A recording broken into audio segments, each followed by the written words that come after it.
Hello, I'm Judy Woodruff. Richard M. Daley is the longest-serving mayor in the history of Chicago, the third most populous city in the United States.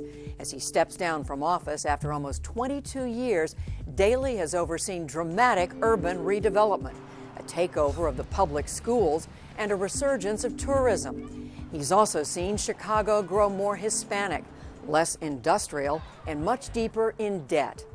I sat down with Mayor Daley while he was visiting here in Washington, D.C., and we talked about the challenges facing Chicago and other big cities, about the Chinese president's visit to Chicago, and the Daley legacy. Mayor Richard Daley, thank you very much for talking with us. Thank you, Judy. Let's talk about America's state and local governments. They seem to be in crisis. Most states facing a budget deficit, cutting aids to cities and towns, cities laying off employees, raising taxes, privatizing services. Is it going to get worse, do you think, before it gets better? Well, I think all of us, local governments, hope it doesn't get worse, but reality is setting in as quickly as possible because the revenue is not coming into local governments. Taxpayers don't have enough money to citizens to spend more. And so what is happening is that there's a number of issues dealing with wages, dealing with pensions and health care. The cost is rising of all local governments. And you'll see a lot of local governments trying to reorganize or file bankruptcy because their citizens can't pour any more money into the system. Can states and cities continue to look to Washington, which has its own fiscal challenge? No, I don't think so. I think, but you can look to Washington in different ways. You don't look to Washington strictly, say, just a lot of money. Well, we go to Washington and say, tell me all the laws you passed, all the rules and regulations, has an impact upon the cost of our government. Do we need those? Are they health? Are they safety, environment? What is it? What do you need, what you don't need? And we have to cut those out. At the same time, I'll give you an example. If the CTA gets a grant of $100 million for construction of a new facility, CTA being? Chicago Transit Authority, public transportation, the federal government takes 10% out. Local government, the state takes 5% maybe out. That's 15 cents on every dollar. That's a lot of money to just do administrative over the project. We have to rethink that. Maybe government should only take, federal government 3%. We should file everything through an outside auditor to file all accountability and transparency in the construction project of anything you do in the city. Then we have to look at the tax code and say, how can the tax code affect infrastructure and rebuild our cities since the government, federal government, doesn't have money. I'm thinking of a private investment fund where the private investors have huge amount of cash. Now, how do they invest in a public works project, such as rebuilding all the water and sewer projects, public transportation, rebuilding your schools, anything to do with the environment that you want to rebuild and make a city better? And we don't have the money to do it. We learned from China. They have a vision of 25, 50 years. And so we have the private investors come in and say, what do you need, a tax credit? No local, county, state, or federal tax on the project. And if you make any money, no tax on that, because we're using someone else's money. And the taxpayers don't have the money. We have a huge national deficit. And I think we have to realize that they have to live within their means. Let's go global. One of your signature events is the Richard M. Daley Global Mayors Conference. You're a champion of international commerce and relations. The Chinese president, the only place he's going on this visit to the United States outside of Washington is Chicago. But many Democrats are complaining. They say globalization is hurting American workers. China has unfair advantages. It's manipulating its currency. Well, I think, first of all, a lot of people are afraid of globalization, but it's going to be here. I don't care what we do. But the sad thing about our country, the two strongest allies that we have one in the world is Colombia. Colombia's been with us in all the issues, and we can't get a free trade agreement in the Republic of Korea. Now think of that. The strongest allies close to us, with the exception of England and a few others, are those two countries. And we can't get a free trade agreement, which I'm for. Before the last century, we were the only one. No one ever competed with the United States of America. Japan tried to do a little bit, but they couldn't compete with us. And so we have to realize that, so we're in competition. And the other countries, they have a much closer relationship to business. So it's different, but That doesn't mean we cannot change. I mean, in our city of Chicago, I have a very close relationship with business leaders. Now, that doesn't mean I differ with them. That doesn't mean they will sue me or I will sue them on an issue confronting the citizens of Chicago. But we have to realize that our great asset is the business community worldwide. We have universities here. We have research people. We can do things for the world as well as ourselves. And we're in a competitive world, regardless of what politicians say.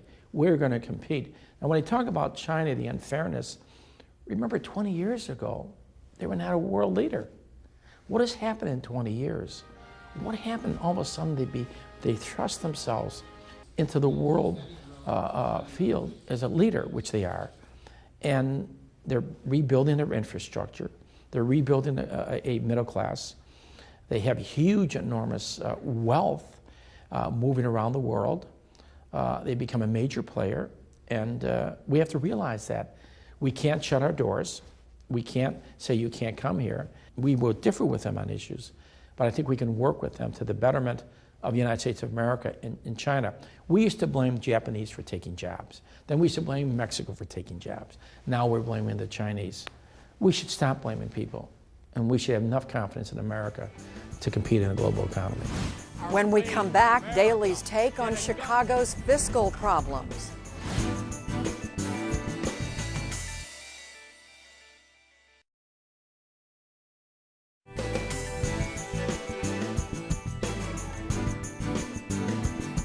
You, the longest-serving mayor in the history of Chicago, what do you think your father would be most proud of all the accomplishments? Well, I think he'd be most proud of all the accomplishments that I, as a mayor, one of the only public official, decided that education is the key to success of our city and our society and our country. I knew that when I got elected, but it took me a couple years to get responsibility for Chicago public schools, because I learned from my family. My father and my mother were wonderful parents, and they said, we're going to give you good moral values from our family and from our religion. We're going to give you good education. My father said, I will sacrifice for my 3 brothers and my 3 sisters and myself to give you the best possible education. Your father had put together this sort of legendary coalition in Chicago: labor, business, white ethnic groups, the black organization, ward leaders. You clearly have some of that, but you've added Latinos, the gay and lesbian community, the disabilities community. It's strikingly different, isn't it? Yes, but he came, it's really interesting. My father came from the Roosevelt era, one man, one difference during the Depression and the war.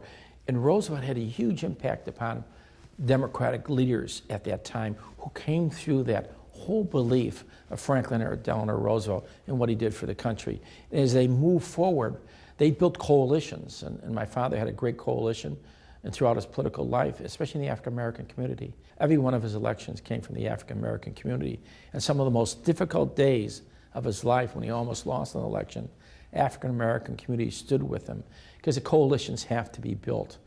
Because if they don't, it can't be government for a few and not for the rest. And from my viewpoint, when I got elected, I got 6 or 8% of the African-American vote. And I said to myself, if I'm going to be mayor of the city, they're judging me off of the late Harold Washington, who was the first African mayor, and a wonderful man and a good mayor, and they're going to judge me. And so every election, from 6% to 20% to 35 to 50, 60, 70%, I became their mayor. But they want to judge me, and they want to make sure I was fair, open, and honest with them. Just a few quick questions back on this whole question of fiscal challenges facing all cities, and including Chicago. Bond ratings, the cities had downgraded. You've had to use special funds to balance the budget. Did you, at some point, do you think, overextend city resources? No, I don't think so, because you cannot increase real estate taxes. See, if you increase real estate taxes, you're increasing to every renter, commercial, residential property. And the only thing people have in their life is real estate. And the value falling, if you did that, the value would fall more. So the only thing they have in life is eventually the home they build, the American dream. And like anything else, no, we're very prudent and conservative in regards to that. But you have to think about when we start leasing different assets, That is to offshore instead of increasing real estate taxes. That is to hold that line there, which is really important. At the same time, to leave money into reserve for the next mayor. This is going to be here for a number of years. It's not going to go away for the new mayor, whether in 2 or 3 or 4 years. Chicago also faces something like $15 billion in unfunded pension liabilities. This yes. is for retired city workers. Have the public employee unions, do you think, gotten too much power and largesse? Do they need to be trimmed back, do you think, in their influence? Well, I think what's happening is that here, public employees like the fire and police only put 9% of contribution. But you have to understand that taxpayers in the private sector put more of a contribution in for their pension and health care. And so that's a concern that every citizen have. And what they're saying to us, we can't live like this. And so there has to be a larger contribution by public employees. And you have to look at that because otherwise, no one can afford these pension obligations. And that's what's happening. And in that connection, in terms of the city's ability to deal with its fiscal challenges, you've had superb relations with the business community. Is there something in brief that Washington, that President Obama could learn from how well you've gotten along with the business community in Chicago? Well, there's a long history of the business community making great changes in Chicago. If you take all of our great museums and great universities and hospitals, and then from there all the corporations, not only in the city but in the surrounding communities, they're great corporate citizens. They employ people, they pay their taxes, they're very charitable.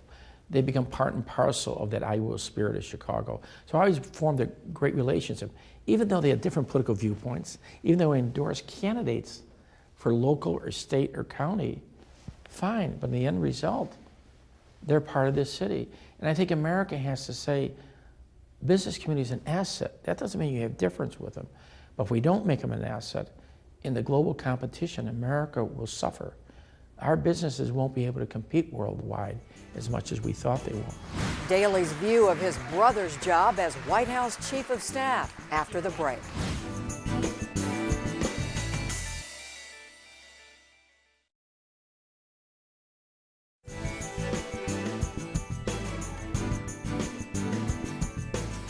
President Obama, you've known him over a decade and a half. You've watched closely his first 2 years in office. What is it that you think your brother Bill will bring to the president, to the White House, in his new position as Chief of Staff? Well, I think Bill has a unique experience dealing with both national government and local governments and the business community. And I've been always in the forefront of being positive about the business community of America. I don't care what they say in Chicago. What he'll bring is an experience that business leaders want President Obama to succeed as President of the United States. I am convinced of that. I think all of America want him to succeed. Any president, because it's the office.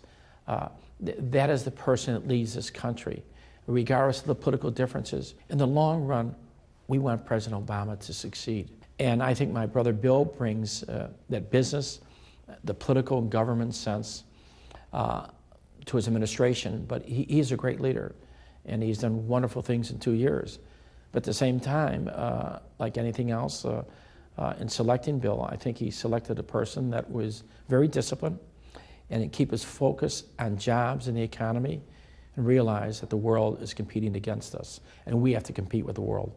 Gun violence. You and other big city mayors, including New York's Michael Bloomberg, have tried to curb gun violence without a lot of success. You had the Supreme Court slap down city law.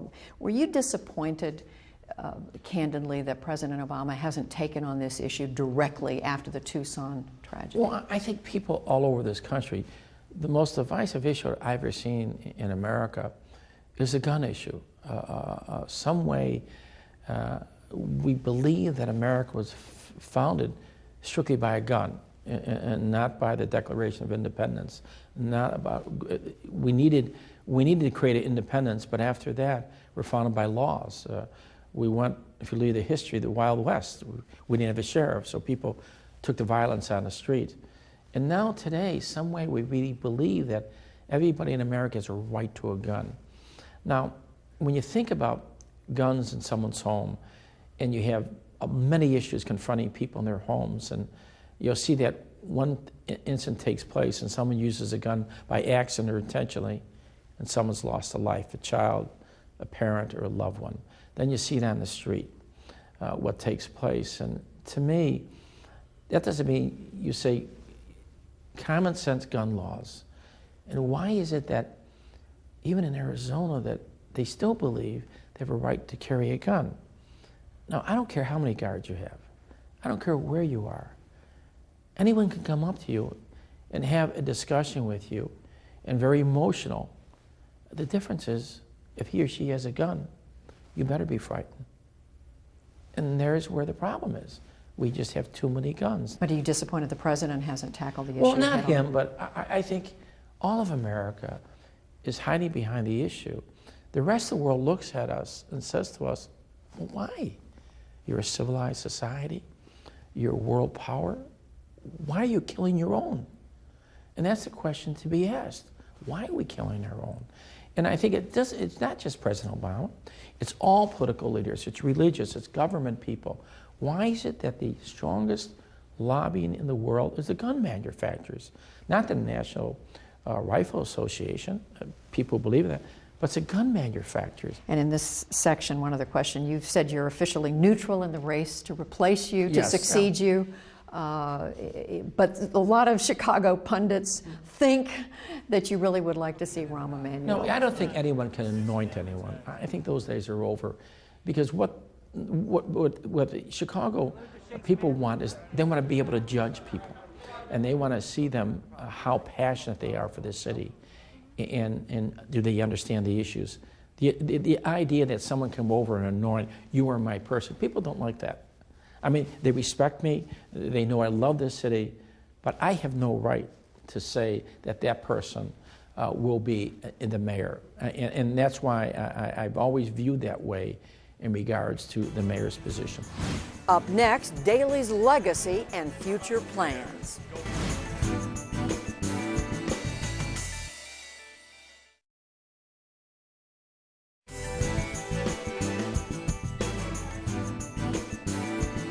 For more than half a century, two of the great American families in this country have been inextricably linked, the Daleys and the Kennedys. 50 years ago this week, John F. Kennedy was inaugurated as president. This week, his brother-in-law, Sergeant Shriver, passed away. Speak for just a moment about the Kennedy family and what it's meant. Well, I think today I talked about my father because in 1959-60 he was president of the U.S. Conference of Mayors in regards to President Kennedy's election. And of course in 1956 my father thought that maybe John F. Kennedy be running for president or vice president. And that did not take place. And at that time he spoke to the Cook County Democratic Party. And the state Democratic Party started his career in the 1960s.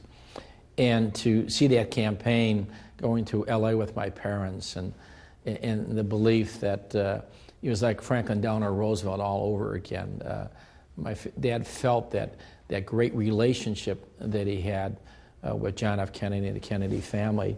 And then in turn, to see him at the convention talking to Eleanor Roosevelt, because Eleanor Roosevelt was with my dad's good friend Stevenson, who many people thought he should be the candidate.